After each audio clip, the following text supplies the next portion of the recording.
Soy Juan Navero Sánchez, nací en Castillo Tajarja, una pedanía aledaña de Chimenea. Era cuando nací, y sigue siéndolo, creo que es así, ¿no? En cuya localidad nunca viví. La he conocido, curiosamente la he conocido ya en edad bastante adulta, porque mis padres vivían en Cacín y allí me retornaron hasta los 12 años. Y a partir de los 12 años ya viví en la ciudad de Granada, donde he desarrollado mi vida y me posibilitó pues el estudiar y posteriormente acceder a las plantillas de profesores de enseñanza secundaria, donde fui catedrático de lengua y literatura, y por voluntad propia, por curiosidad y por un afán que espero que me continúe durante muchos años de investigación, pues hice tesis doctoral bajo el amparo del CSIC. Y fruto de esa investigación han sido pues muchas publicaciones conocidas y menos conocidas, y incluso hasta raras, e incluso una novela histórica que fue la novela que publiqué en 2017, se llama, está a la venta, Barminán, las hogueras del inquisidor Lucero. Y eso curiosamente fue un hallazgo aledaño a la otra cosa, otra función que desempeñaba en el Archivo Histórico Nacional, buscando otras fuentes de la Inquisición, y resultó este curiosísimo y trágico expediente que se conserva gracias a la intervención en la Guerra de la Independencia de un erudito cordobés que conservó toda la documentación de la Inquisición, porque como sabemos José I extinguió la Inquisición. Pues de ahí hice una novela histórica, pero al modo tradicional, al que nadie se resistiría a calificar como tal histórica, no este tipo de novela histórica a la que le llaman casi todo el mundo porque tiene referencia a algún lugar conocido, un hecho, un acontecimiento curioso. No, una novela histórica ambientada en el siglo XV, con la diversidad de creencias, con la rivalidad, con el poder omnímodo que tenía la Iglesia y sobre todo bajo la tiranía de uno de los seres más negros y pérfidos que había en la historia de España, que fue el inquisidor Lucero. Después de la novela Barminán, las hogueras del inquisidor Lucero, publiqué esta otra que aquí presentamos, que se titula La bruma que apacigua la memoria.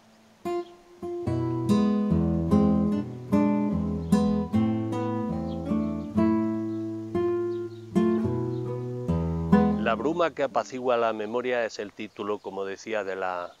esta novela, la segunda tras Barminán. Tras el aparente título metafórico, no responde ese carácter apacible, aparente del título, no se corresponde con la intención del autor. Se refiere más bien a la bruma, a las partículas, a las interferencias que hay en los recuerdos y que forman parte de lo que llamamos la memoria instintiva, los psicoanalistas llamaban subconsciente, que evidentemente condiciona mucho a la memoria racional. Entonces, al acercarse a un momento histórico como el que voy a comentar, evidentemente hacía falta, porque se era consciente que había que deslindar, que había que ahuyentar para poder ver los perfiles de las personas y de las cosas, y sobre todo ahuyentar las posibles nubes que dificultan la visión de un paisaje tan especial, en esa línea de hacer una novela lo más histórica posible. Así es que la bruma que apacigua la memoria es lo que se trata de ahuyentar para ver lo que había, para tratar de describir aquel ambiente, aquella intrahistoria de una población formada por niños, mujeres y ancianos, sobre todo en los pueblos, en varios pueblos, no está localizado en uno, tras la retirada de todo el voluntariado, formaba parte de las milicias de la República, y evidentemente era tétrico y sobre todo aparte de ese comportamiento de la memoria, hay otro elemento que hay que tener en cuenta, que ha tenido en cuenta el escritor, que es el miedo. El miedo no era cualquier cosa, era un miedo en todas sus posibilidades y en todas sus intensidades. Era miedo visceral, era miedo somatizado, un miedo que perturbaba incluso los elementos más naturales del cuerpo. Evidentemente ese miedo visto o enfocado hacia los niños, que es como se hace en la primera parte de la novela, eso adquiere tintes verdaderamente dramáticos, porque un niño que empieza a ver el mundo, empieza a formar su conciencia y no ve nada más que una cosa, un desastre tras otro, cosas incomprensibles, de odio, orgía de crueldad, etcétera, eso lo embota para el resto de sus días. Entonces, ¿cuál era el interés del escritor precisamente al buscar esta sección de la población en esta intrahistoria de esos años del 1936? Pues porque precisamente son los que están condicionando a la sociedad actual. Los niños aquellos no solo destrozaron su vida y su futuro, no vivieron, porque la vida no se puede, para vivir no basta la vida, hace falta una ficción de la realidad que se llaman las ilusiones. Esos niños no tuvieron ilusiones, han condicionado a sus hijos y han condicionado a sus nietos. Y si algún personaje testigo se encuentra, son precisamente aquellos niños, y esos niños tienen la boca sellada, están todavía aterrados. Hay un tema que no es tabú, es una montaña imposible de salvar, que es hablar de la guerra civil, de aquella cosa que dicen que fue guerra, pero que fue la hecatombe, el fin del mundo. El método para acercarse a vislumbrar aquel paisaje o a entender, ver las personas, su sufrimiento, etc. Evidentemente yo he utilizado la trilogía de la intuición, el asombro y la empatía. Intuición porque no hay conocimiento si no hay intuición. El análisis racional, si no va acompañado de intuición y sobre todo en momentos históricos tan cruciales como estos, es imposible. Por tanto, a partir de determinados indicios, de determinadas frases, de determinados nombres, como por ejemplo aparecieron en un momento dado los Robertos, que yo dije, Dios mío, ¿qué son los Robertos? El asombro, porque ya decía Flaubert que sin el asombro por lo que se ve no hay escritura posible. Y evidentemente la empatía, porque hace falta meterse en la mente de aquellas personas para saber, para vivir su desgarro. Y claro, ¿por qué la empatía? ¿Era necesaria la empatía? Sí, porque la finalidad del libro, como ahora voy a decir, era la de, evidentemente, con una mirada ecléctica, señalar a la paz y la concordia que debe haber entre la humanidad, sea del signo y religión y nacionalidad que sea, porque si no, no hay futuro para la Tierra ni para la humanidad. La historia partió bueno, es mitad ficción, mitad realidad, pero a través de un narrador interpuesto para buscar cierta lejanía, un narrador interpuesto que narra en primera y tercera persona. Esa es la estructura con la que se hace la novela. Y ese narrador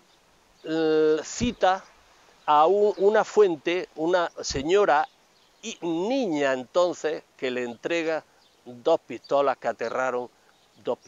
y un revólver que aterraron toda su vida. Es decir, ella la rescató debajo del colchón de matrimonio donde nacieron todos sus hijos y nunca supo nada más que aquello era el terror y no podía deshacerse de ella, y se lo entrega al narrador. El narrador coge aquellos dos artefactos y trata de desarmarlos, están oxidados, pero en concreto la pistola, cuando logra correr la corredera hacia atrás, ve una bala precisamente en la recámara. con mucho cuidado y mucho tacto la extrae y ha sido impactada. Lo que pasa es que no salió. Evidentemente el terror que se desprende esa escena es lo que ha tratado de investigar a lo largo de toda la novela y finalmente, aunque no se dice, se da a entender qué es lo que pasó con ese disparo y se reconstruyen muchos hechos truculentos de un periodo. Es una parte de la historia, no son los 2 años, 8 meses y 12 días que duró la Guerra Civil Española, son 6 meses concentrados en determinados pueblos que luego después protagonizaron lo que se dio en llamar la corrida, que es anterior a la conocida desbandada de Málaga. Yo creo que precisamente esa proyección de la historia de esta novela, ecléctica, alejada de ideología y de intencionalidad, es la de buscar o fomentar o hacer sentir la necesidad de la paz y la concordia entre los seres humanos. Y además, no se dice, pero se da a entender, pero que en la presentación lo diré como lo estoy diciendo aquí, porque aunque se describen en determinados momentos hechos muy escabrosos y truculentos de un bando, pero que luego se describen los mismos en el otro porque fueron atrocidades. Y no solo en la guerra civil, sino en las muchas guerras civiles que hubo dentro de la guerra civil. Y esta que se describe fue una guerra civil dentro de la guerra civil que no recogen los manuales, por eso es tan necesaria la intrahistoria.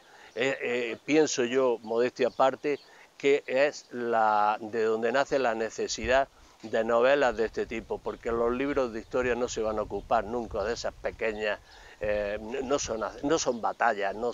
hay generales, no hay nada, es sencillamente puro sufrimiento en actitudes irracionales y violentas que desgraciadamente y con toda la perplejidad del mundo uno observa que se repiten.